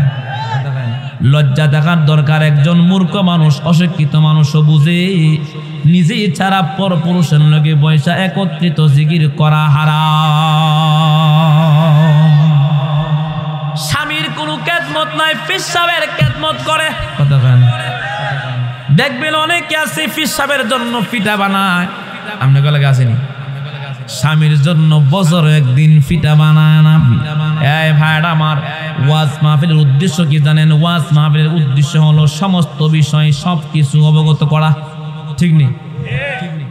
মহিলা পুরুষ আবাদে জাহান্নামের অন্ধকার দেখবেন হুকুর হুকুর জিকির করে। কথা কন না কেন? আসে না নাই? সাবধান সাবধান। অনেক মা বোনারা দেখবেন স্বামীর কোনো খেদমত নাই, অনেক ভাই আছে দেখবেন মা বাবার কোনো খেদমত নাই, পীর সাহেবের দরবারে গরু নিয়ে যায়। আপনার লাগে যেমন ডাকাতি আছে, ডাকাতের মসজিদে দেখাই দিয়েন কিরে ডাকাত, এ মসজিদের থেকে তোর বাজার বাবার মাজার দাম বেশি নানি? কি কোন? সমস্ত পৃথিবীর মাজার যদি এক পাল্লায় রাখা হয় একটা মসজিদের সমান হইব? হ্যাঁ ডাকা দেখে রে বুঝে না, হ্যাঁ মানে তা যাতে মাথা নিল তাহলে ঠিক আছে। কথা কয় না? ঠিক নেই? যেমন এক লোককে কলা বিক্রি করতেছে, বলবো নাকি? এক লোককে কলা বিক্রি করে মাঝে মাঝে 4 পিস দিয়া এক হালি গনে, 3টা দিয়ে এক হালি গনে। এমনি যেই লোকে কলা কিনতেছে ক্রেতা বলে কিরে তুই মাঝে মাঝে 3টা দিয়ে এক হালি দিয়ে আমারে বুঝাস? তো ভাই আমার মাথার মধ্যে একটু সমস্যা আছে। এমনি ক্রেতা ডাক দি বলে তোর যদি মাথায় সমস্যা থাকে তাইলে মাঝে মাঝে কি 5টা গন্ধে মানুষ না? তখন বলে ভাই আমার মাথার মধ্যে এই সমস্যা হয়েছে না যে 5টা দেবো গা। তার মানে জাতে মাতাল হইলেও কমিছে, তালে ঠিক আছে। আমগো সমাজে দেখবেন, অনেকে দেখবেন মার কোনো খবর নাই। আরে একদিন আমার কাছে একজন মহিলা শাক কান্দে, জিগেলাম কান্দেন কেন? আমি মরিচ দিয়ে আমি পানি ভাত খাইছি রমজান মাস, আর ছেলেটা তাকে শ্বশুর বাড়িতে। এমন ডাকাত বর্তমানে আছে না নাই? ওদের জন্য সমাজের যুবকরা একটা ব্যবস্থা নেবেন, যে পিতা মাতার খেদমত না করবে ওর 6 মাস রিমান্ডে শাস্তি হওয়ার দরকার। কারণ পিতা মাতা জীবনে এত কষ্ট করছে, যে কষ্ট পিতা মাতা সন্তানের জন্য অন্য কেউ করে না। মাজারে যাই, এমনকি অনেক মা বোনের আছে দেখবেন পীর সাহেবের বাড়িতে গিয়ে 3 দিন ধরে দেখবেন থাকে। কথা কন আছে না নাই? আপনার লাগে আসেনি? সাবধান, এগুলা সমাজ থেকে পরিষ্কার করবেন, সমাজ সুন্দর হবে। তো একটা ভাইরাস 10টা ভাইরাস বানাবে। কথা কন না কেন? স্বামীর কোনো খেদমত নাই। মা বোনদেরকে ডেকে বলবো, ও মা বোনেরা, আপনাদের হাতে পায়ে ধরে বলে যায়, আপনার স্বামী তো বড় পীর। অনেক মহিলারা আছে দেখবেন স্বামীর কাছে অনুমতি নাই, সারাটা দিন কষ্ট করে মাথার গাম পায়ে ফেলে, স্বামী দেখবেন বাড়িতে গিয়ে পায় না, কোথায় গেছে, কেউ অমুকের মা চোখ অমুকের বাড়িতে চলে গেছে। মা বোনদেরকে বলবো, স্বামীর অনুমতি যাওয়া আপনার জন্য নিষেধ, আপনি নেক আমল নামায় হবে না, গুনাহ হবে। মা বোনদেরকে ডেকে বলবো, স্বামীর খেদমত করবেন, কারণ হাদিস শরীফের ভিতরে আছে, কোন স্বামী যদি দুনিয়াতে বিদায় হয়ে যায় অথবা আগে যদি স্ত্রী চলে যায়, আর যদি স্বামীটা বলে আল্লাহ আমার স্ত্রী আমাকে শান্তি দেয় নাই, আমাকে সারাটা জীবন কলিজা পড়ছেন, ওই স্ত্রী আল্লাহর জাহান্নামে যাওয়া লাগতে পারে। এই জন্য মা বোনদেরকে বলবো, স্বামীর খেদমত করবেন, পীর সাহেবের খেদমত বাদ দিয়া দেন। কথা কয় না কা? অনেক পীর সাহেব আছে দেখবেন মহিলাগুলোর সাথে মুসাফা করে, হাতটা বাড়ি দিয়ে বাঙ্গাল অদকর আছে। কথা কন না কেন? আজকাতাই কি খাসা বাসের জিংলাক কান মানে নেবেন? রাজি আছেন তো? যদি দেখেন কোন মহিলার সাথে, অনেক মহিলা আছে মোনা খাওয়া করে, বুকের লগে মুখ মিলা, এমন পীর সাহেব আছে না নাই? ওদেরকে কেমনে সার্চ করুন, যা সার্চ করার সিস্টেম বলবো, সার্চ করার সিস্টেম বলবো নাকি? যেমন আমি নিজে আপনার ঘরে একটা জিনিস অবগত করি, বর্তমানে এমন একটা অবস্থা বাইরেছে, কুত্তা মাজার দিয়া, কুত্তা খবর দিয়া মাজার বানায়। আপনারা এটা জীবনে দেখছেন না, জীবনে বহু শুনছেন, কিন্তু আমি নিজের কানে শুনছি। আর যে লোককে মাজার করছে এই বেড়ে আমার নিজে কইছে, বলতেছে হুজুর আমাদের বাড়িতে একটা কুকুর ছিল, সবাই আদর করতাম। তারা বুঝেন নবীনগর বানসারামপুর এলাকায়, হাজিবাড়ি এলাকার নাম, আমি নাম বলে দিছি, কিন্তু ওই এলাকার মাহফিলে গিয়েছিলাম, নদীর পথ থাকতে হয়েছে, সকালবেলা ফজরের পরে একজনের সাথে বলতেছি, তো আমি কাছে গেলাম, ভাই একটু আরেকবার বলেন তো শুনি। কেন? মাহফিলে খানো লাগবে আমি বলতেছি। ডাক দিয়ে বলতেছি, হুজুর আমাদের বাড়িতে একটা কুকুর ছিল, বড় আদর করতাম, নিজে না খাওয়াইয়া সেই কুকুরে খাওয়াইতাম। কুকুর অসুস্থ হয়ে গেছে, অসুস্থ হওয়ার পরে আমাদের বাড়িতে একজন লোক ছিল টিক্কা বানায়, আগে কিন্তু উক্কা ছিল, চিনেন না উক্কা? ডব ডব ডব ডব আওয়াজ হয় আর উক্কা খায়। ওই সময় উনি বলতেছে, হুজুর টিক্কা বানাইতেছে আমাদের অমুক। তখন কুকুর গিয়া বসছে, একটা কিছু নিয়ে ডিল দিছে, কুকুর মারা গেছে, চিন্তা করলাম তাদুরের কুকুর কেমনে নষ্ট করি। আমরা সবাই মিলা এটার কবর দিলাম। আমি নিজে কিন্তু এখানে খাড়া, যে কথাটা বলতেছে আমি শুনতেছি, ওয়াজও কইতাম। বলতেছি, হুজুর আমরা সকলে মিলা কবর দিলাম। কবর দেওয়ার পরে এটাকে আমরা উঁচা করে মাটি দিয়া নাম দিলাম কুত্তাসার মাজার। উনি বলতেছি, হুজুর আমি কুত্তাসার মাজার বানায়া অনেক দিন পর্যন্ত বছরে বছরে উরুস দেয়, কুত্তাসার মাজারের উরুস খিচুড়ি ফাঁক করি। হুজুর মুসলমানের বিবেক যে কত নষ্ট হয়েছে, মানুষের কোনো অভাব পড়ে না। আচ্ছা বলেন তো দেখি, মাজারে দেওয়া আমাদের সমাজে অনেকে দেখবেন মার কোনো খেদমত নাই, বাবার কোনো খেদমত নাই, মাজারে গরু নিয়ে যায়। অনেক মা বোনেরা আছে দেখবেন স্বামীর কোনো খবর নাই, স্বামীর খেদমতের কোনো খবর নাই, ফিসাবের খেদমত করে। সাবধান সাবধান, হারাম অন্য পুরুষের গায়ে হাত চুমানো, জোরে বলেন কি হারাম।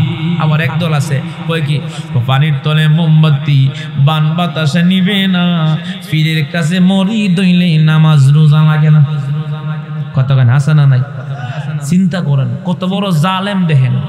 আবার ফিসাবের কথা দেখবেন প্রশংসা করে রাস্তাঘাটে বয়া, আমাদের ফিসাব নাকি এ ফেরেশতার লগে নাকি কথা বলবে। সম্ভব? কতক্ষণ সম্ভব? হাসরের ময়দানে ফিসাব নাকি নাজাতের ওসিলা বানাইব। কয় কি জানেন? কয় কিরামান কাতিবিন, বলবো নাকি? কিরামান কাতিবিন, রোজ হাসরের দিন যদি আল্লাহর কাছে করে অভিযোগ, আমরা বলবো দুনিয়ায় ছিলাম খাজা বাবার মুখ। তা আমরা বলি কি জানেন? কিরামান কাতিবিন, রোজ হাসরের দিন যদি আল্লাহর কাছে করে অভিযোগ, তোরে জুতা পিডাইয়া কইব জাহান্নামে ঢুক। কথাখানা কাজুরি বলুন ঠিক কিনা? আপনা করে কতটা ক্লিয়ার করে দি শুনুন যুবক ভাইরা আমার, জাহান্নামে ঢুক। তো আসসালাম এমন একজন পয়গম্বর যিনি জান্নাতি ছিলেন, দুনিয়াতে আগমন হয়েছেন আদম আলাইহিস সালাতু ওয়াস সালাম থেকে নিয়ে হযরত মূসা আলাইহিস সালাতু ওয়াস সালাম পর্যন্ত সমস্ত নবীদের জবানে থাকবে ইয়া নাফসি। আদম আলাইহিস সালাম কেমন একজন নবী, আর হযরত মূসা আলাইহিস সালাতু ওয়াস সালাম কেমন একজন নবী, তারা পর্যন্ত তরতর করে কাঁপবেন। হাসরের মাঠ এমন একটা কঠিন ভয়াবহ অবস্থা আরম্ভ হবে, আমার আপনার নবী ছাড়া কেউ সুপারিশ করতে পারবে না। সেজদায় পড়ে কাঁদবে, ইয়া হাবলি উম্মতি, জাহান্নামের আগুন লাফালাফি করবে। আল্লাহ পাক ডেকে বলবে, বন্ধু গো মাথা উঠান। ওই দিন আমার নবী তখন ডেকে বলবে, আল্লাহ আপনি জাহান্নামের আগুন থেকে আমার উম্মত কি বাঁচান।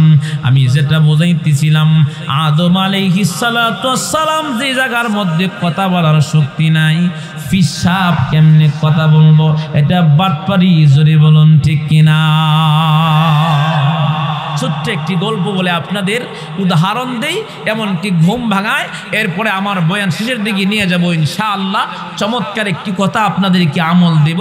যেমন চেয়ারম্যানের বাড়িতে বিবাহর মধ্যে সবার আগে দাওয়াত পাই কুকুরের গোষ্ঠী। কথা বলে তো সমস্ত কুকুর একত্রিত হইয়া বলতেছি, কিরে গরুটা কেমন? মোটা তাজা। বিবাহ কোন দিন? আগামী সপ্তাহ। তাহলে আগামী সপ্তাহ আসবা। সমস্ত কুকুর আসলো, মিটিং করতেছি। একজন বলতেছি, কিরে ফাঁকশাক কতটুকু হয়েছে একটু দেইগা। যখন একটা কুকুর গেল, গিয়ে দেখতেছি কি এর ফাঁকশাক হইতো। বাবুর্চি মাত্র খালি গুস্ত দইতেছে, যে দিক দিয়া গুস্ত দইতেছে পানি দিয়া কিছু চর্বির টুকরা আর রক্তের টুকরা যাইতেছে, লম্বা জিহবা দিয়া কুকুর কি করলো, কিছু ছাটা ছাটা করে খাইতেছে। বাবুর্চির মিজাজ এমন খারাপ হয়েছে, লম্বা চামচ নিয়ে ফাঁসা বরাবর ঠ্যাং বরাবর এমন এক জোরে বাড়ি কে কে করতে করতে গেছে। এমনি হেতে জিগায়, তুই কেমন খাইছ? যাওয়ার লগ লগই আর একটা স্বামী যায়। তখন হে কয় যে ঠ্যাং বরাবর পাও বরাবর খাইছে, যা যাইলে বুঝবে। তার মানে এর উদ্দেশ্য বলা না, এর উদ্দেশ্য হইল আমি খাইছি, তোরা কেন না খাইয়া থাকতি? এটা হইতে পারে না, সমান সমান হইতো। আর যারা বিঠান্না জিকির করে হেতেও চায় যে আমি যখন জাহান্নামী 1000 মিলে কিছু লইয়া যাই। কতক্ষণ ঠিক কিনা বলো? এক মুহূর্তে আরেকটা আমি যাই, যা যাইলে বুঝবি। এখন গেছে গিয়া দেখে কি এর ফাঁকশা কইতো, হবলে মাত্র গরম পানি বইছে। এখন যখন সাইডে গেছে, হাতের মধ্যে জগ নিয়া দিছে গরম পানি ডাইল্লা, চিল্লা বিল্লা গেছে গা, চিল্লাইয়া গেছে। আর তো থার জ্বালা পোড়া অশান্তি সহ্য হচ্ছে না, তখন চিল্লানি শেষ হয় না। তখন বলে, তুই কেমন খাইছ? গরম গরম খাইছি। লিডার কুকুরে বলতেছি, কি রে এটা তাড়াতাড়ি ফাঁক হয়ে গেল, তুই যাওয়ার লগলে গই আর হে গরম গরম, তাহলে তা আমার না আগে যাওয়া দরকার আছে। বলতেছে, আমার যাওয়ার সময় তোরা যাইস না, এখন যেটা গরম পানি দিয়ে চিল্লাবিল লেগেছে এটা কত তুমি যাও যাইলে বুঝবা নেতাগিরি যে কই যায় ইচ্ছা মতো তোমার তুমি যাও এমনি যেটা ঠ্যাং বরাবর গাইছে এটাও যাও যাইলে বুঝবা নেতাগিরি আগে তি খান কারা গিয়া দেখো এখন হে গেছে গিয়া দেখে কি এর ভাগ শাক মাত্র শেষ হয়েছে যে ঘরে ডেক ডিস্ক বিভিন্ন সব কিছু রাখছে এই সব কিছু যখন এখানে রাখা হয়েছে এই ঘরের দরজাটা হালকা খোলা এই ঘরের ভিতরে ঢুকছে যখন মুখ যখন লাগাইয়া দিছে বাবুর সে গেছেন হাত পাও ধুইতো হঠাৎ খানে আওয়াজ হয়েছে ডেক ডিস্কের আওয়াজ শোনা যায় কিরে কের আওয়াজ শোনা যায় কুকুরের জ্বালা তো শান্তি লাগে না আইয়া দেখি কুকুর ভিতরে ঢুকছে যখন ভিতরে ঢুকছে আহা কে কই আসতে যা আছে সব হাত লইয়া আয় ভিতরে দুইকা দরজা লাগায়া ইয়া ফিডার ফিরা এটা বাবই ডাহাইছে বেড়া ভাঙ্গে ফলাইছে তখন গেছে বড় জিগা বস আমনে কেমন গাইছেন তো হ্যাঁ রে তোরারে তো খাওয়াইছে খাওয়াইয়া তো আইতে দিছে আমার তো এমন খাওয়ান খাওয়াইছে আমার আইতেই দে না বেড়া ভাঙ্গে আইছি আজকে যারা বলে নামাজ নাই রোজা নাই মা বোনদের সাথে আবাদে জিকির করে যদি কোনো জায়গায় খালি শুনছেন বিট টেনলে জিকিরটা আরম্ভ করে দিছে দরজার মধ্যে টোকা দিবেন টোকা দিয়া বলবেন এই হুজুর কই আছে হুজুরের লগে আপনি জায়েজ না জায়েজ আপনি ফায়সালা করুন আর যখন জায়েজ আছে এরপরে বলবেন তাও মানে জায়েজ নাই তওবা করুন তওবা না করলে ওদেরকে কুকুরের মতো দরজা লাগায়া পিটায়া এলাকা ছাড়া করবেন রাজি আছেন তো ইনশাআল্লাহ ও দেশের বাইরে বল না কোথায় যাই রে একটু শান্তি বল কোথায় খুঁজে পাই রে শান্তি পেতে হলে দিনের পথে আই রে ও দেশের বাইরে বল না কোথায় যাই রে একটু শান্তি বল কোথায় খুঁজে পাই রে পানির কলে পানি নাই তাতে কি আসে যায় বিদ্যুতের কবর নাই উন্নতির জোয়ার নাই পানির কলে পানি নাই কার কি আসে যায় বিদ্যুতের কবর নাই উন্নতির জোয়ার নাই কথা গায় না সেই জোয়ারে বেশে বেশে দেশ গেল গুল্লাই রে সেই জোয়ারে বেশে বেশে দেশ গেল গুল্লাই রে ও দেশের বাইরে বন্যা কোথায় যাই রে একটু শান্তি বলো কোথায় খুঁজে পায় রে আইনের শাসন নাই অস্ত্রের অভাব নাই ফোন কলে রেংলা বাবু রাতারাতি ছাড়া পাই কথা গায় না দেখবেন বন্ডরা নেংরা সন্ত্রাসা ফোন দিল কামাল লোক পুলিশ ছেড়ে দেয় আছে না নাই আইনের শাসন নাই অস্ত্রের অভাব নাই ফোন কলে ল্যাংরা বাবু রাতারাতি ছাড়া পাই বিচারপতির বেতন আছে বিচার দেশে নাই রে ঠিক না বিচারপতির বেতন আছে বিচার কেন নাই রে ও দেশের বাইরে বন্যা কোথায় যায় রে একটু শান্তি বল কোথায় খুঁজে পায় রে যুবক ভাইরা আমার আর 5 থেকে 7 মিনিট তারপরে দোয়া হয়ে যাবে যুবক ভাইরা আমার জ্ঞান করুন এতক্ষণ বসছেন আর মাত্র 10টা মিনিট বসুন আল্লাহ পাক আপনাদের জন্য দোয়া করব আল্লাহ পাক যেন আপনাদেরকে আমাকে মাফ করে দেয় দেখেন কাফেররা বলেছিলেন আমার নবীকে বলেছিলেন ইন্না শানিআকা হুয়াল আবতার আল্লাহ পাকের রাসূলকে বলেছিলেন আমার আপনার নবীর নাম থাকবে না অথচ আমার আপনার নবীর নাম পৃথিবীতে আছে আল্লাহ বলেন ওগো বন্ধু যারা বলে আপনার নাম থাকবে না তাদের ওই নাম থাকবে না তারাই হলো নির্বংশ তার মানে আমার আল্লাহ যতদিন আছে গো ততদিন আমি আপনার নবীর নাম আছে আবু জাহেলের জন্য কেউ মরতে রাজি না আর আমার আপনার নবীজির জন্য সবাই মরতে রাজি যেমন আমার নবী যুদ্ধের ময়দানে যাবেন বদরের যুদ্ধের ময়দানে যাবেন সাহাবী কেরামদেরকে ডাক দিলেন এমনি সাহাবী কেরাম লাইনে যখন দাঁড়ায় গেলেন আমার নবী রাহমাতুল লিল আলামিন তখন ডাক দিয়ে বলেন রে সাহাবীরা ছোট মানুষ যারা যুদ্ধের ময়দানে যাইতে পারবো না পারমিশন নাই বয়স না হলে যুদ্ধের ময়দানে যাওয়ার অনুমতি নাই তোমরা ছোট মানুষ যারা যুদ্ধের কাতার থেকে বাহির হয়ে যাও এমনি সাহাবীদের ভিতরে 2 জন সাহাবী ছিল একটা মার 2টা সন্তান একটা সন্তানের নাম হচ্ছে হযরত মুআজ দ্বিতীয় সন্তানের নাম হচ্ছে হযরত মুহাম্মদ সুবহানাল্লাহ হযরত মুআজ তিনি একটু বড় মুআওয়াজ তিনি একদম ছোট ছিলেন এমনি মুআওয়াজ লাইন থেকে বাহির হয়ে গেলেন। হযরত মুআজ তিনি যুদ্ধের ময়দানে যাইতে যায়। আল্লাহর রাসূল যখন বলছেন যুদ্ধের কাতার থেকে ছোট মানুষ বাহিরে হয়ে যাও, এমনি মুআজ পায়ের আঙ্গুলের উপরে ভর দিয়া মুরাটা উপরে উঠাইয়া সাহাবীদের সামান হয়ে দাঁড়ায় গেছে। যখনই দাঁড়ায় গেলেন নাম যুদ্ধের ময়দানে লিস্টির মধ্যে উঠে গেল, কিন্তু মুআওয়াজ নবীজির চারপাশ দিয়া ঘুরতেছেন। আমার নবী রাহমাতুল লিল আলামিন তখন দেখি বলেন, কিরে মুআওয়াজ তুমি কি কিছু বলবা নাকি? কেমন মহব্বত আর ভালোবাসা আমার আপনার নবীর জন্য, কেমন ভালোবাসা। অনেকের 40 বছর হয়ে গেছে, মেয়েকে বিবাহ দিয়ে দিয়েছেন, এখনো পর্যন্ত দাড়িটা কামায়, এমন মানুষ সমাজের মধ্যে অসংখ্য আছে না নাই?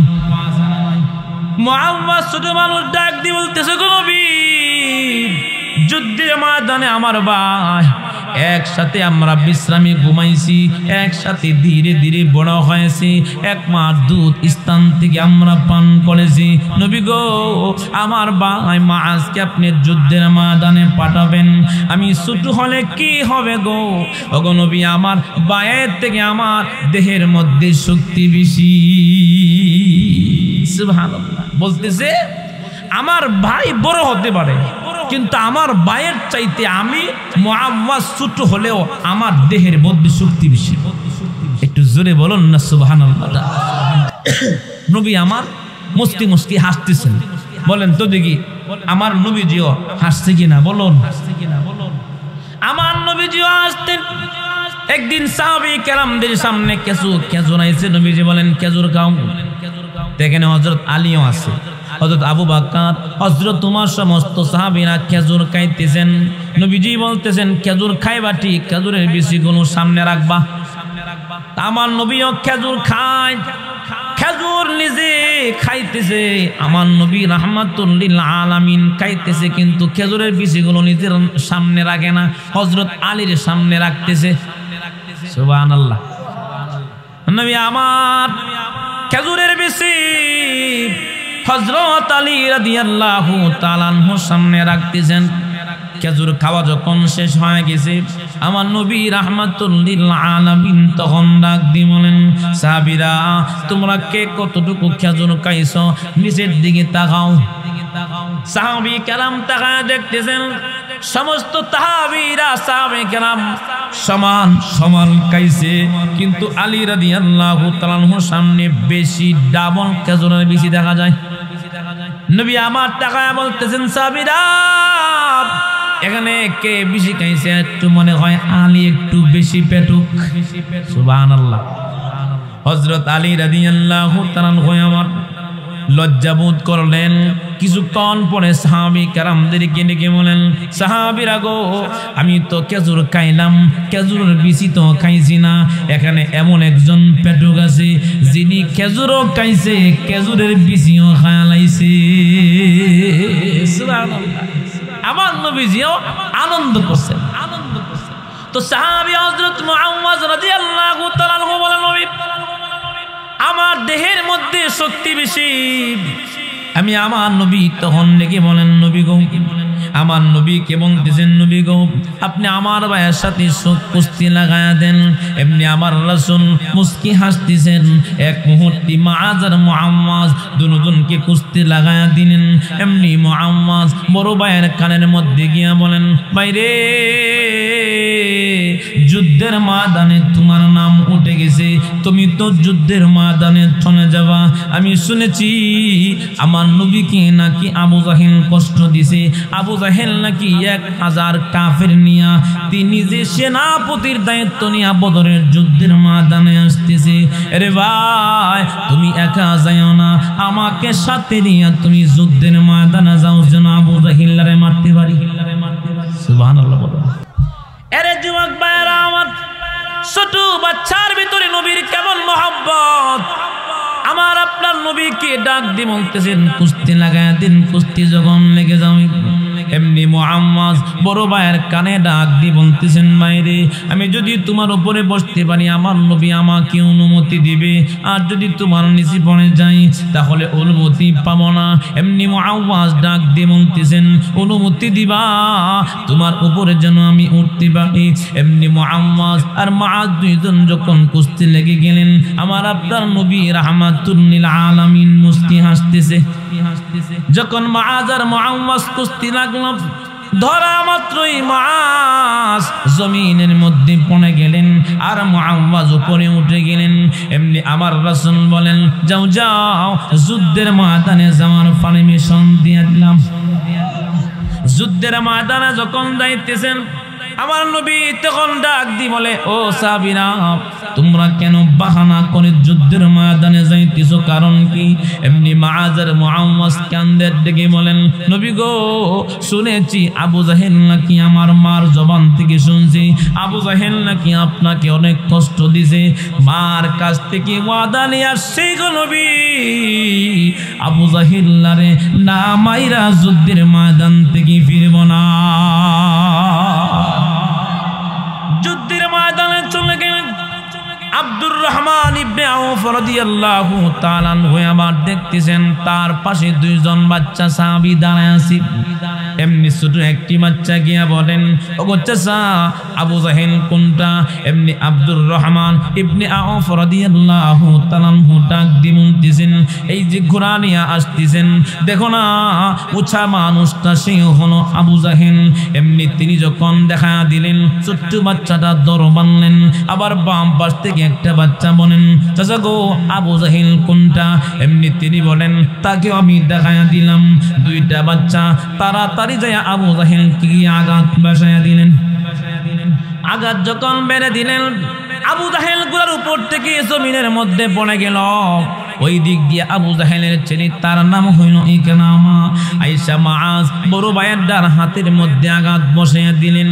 চামড়া কেটে গেল, হাড্ডি কেটে গেল, চামড়া একটু লেগে আছে, আর বাম হাত দিয়ে যুদ্ধ করতেছেন, আর হাতটা জ্বলতেছে।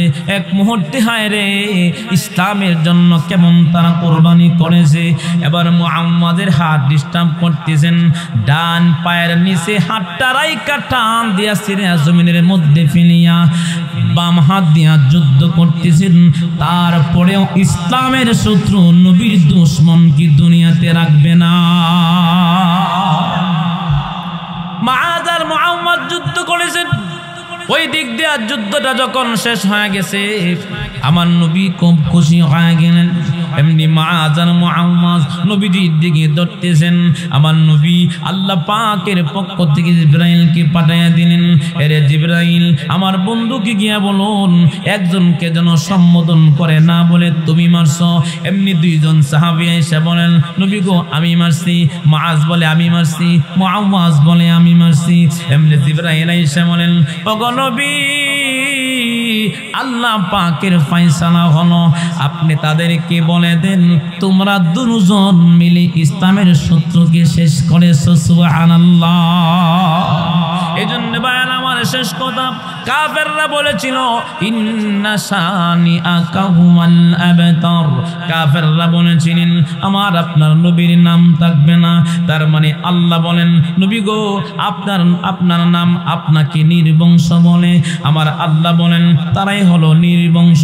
তার মানে আমার আপনার নবীর নাম পৃথিবীতে আছে থাকবে, যতদিন আল্লাহ আছে ততদিন আমার আপনার নবী থাকবে। সুবহানাল্লাহ।